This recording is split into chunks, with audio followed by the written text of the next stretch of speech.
সপ্তম দফার নির্বাচন বঙ্গে 9টি কেন্দ্রে ভোট শুরু হয়েছে নির্দিষ্ট সময়সূচি মেনে। তেমনি উত্তর কলকাতার লোকসভা কেন্দ্রে শুভক্ষণ কমিউনিটি হলে 248 নম্বর বুথে অভিনেতা তথা বিজেপি নেতা মিঠুন চক্রবর্তী নিজের ভোট কেন্দ্রে ভোট দিতে এসে ভিআইপি লাইনে না দাঁড়িয়ে সাধারণ ভোটারদের লাইনেই দাঁড়ান।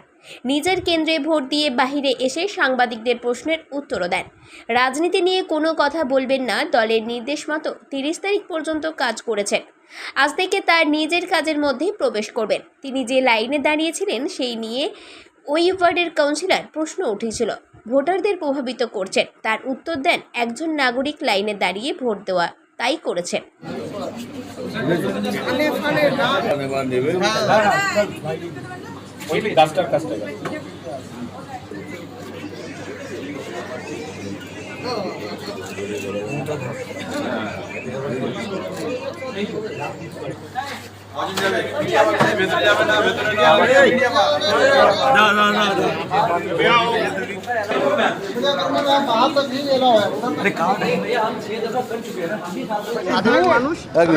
আগের দিন বিভিন্ন রকম অশান্তির খবর এসেছিল সারা রাতব্যাপী। একটা কথা বলবো, এইসব অশান্তি ফশান্তি বলুন। এখনো আমরা ইলেকশন কমিশনের আন্ডারে রয়েছি, এখনো আমরা ইলেকশন কমিশনের কোডের ভেতরে রয়েছি। After 6 you can ask me this question, I can answer. আমি কাউকে চিনি না, আমি বলতে পারবো না। আমি কারোর সম্বন্ধে ব্যক্তিগত মন্তব্য করি না। আমার কাজ ছিল লাইনে দাঁড়ানো, আপনারা দেখেছেন। আধ ঘন্টারও বেশি আমি লাইনে দাঁড়িয়েছিলাম, লাইনে লাইন করে ভোট দিয়েছি। আমি লাইনে দাঁড়িয়ে মানে ভোটারদের ভোট দিতে বলছিলেন ওরকম। তাহলে আমি কি করে ভোট করব? সকাল থেকে না, আমি ভোটে কি করে, আমি যখন এসেছি সেখান থেকে লাইনে দাঁড়িয়েছি, তা আমি ভোটটা কি করে দেব? লাইন ভেঙে দেবো? কি করে বলুন?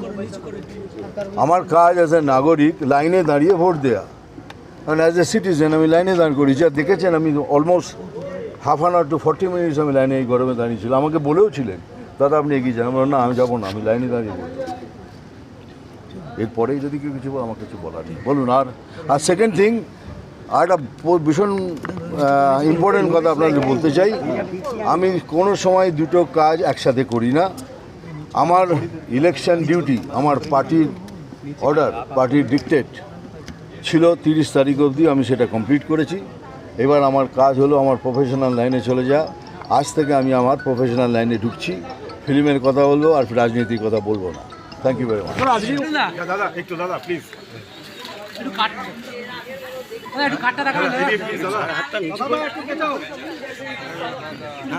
Bureau report, 99 news Bangla.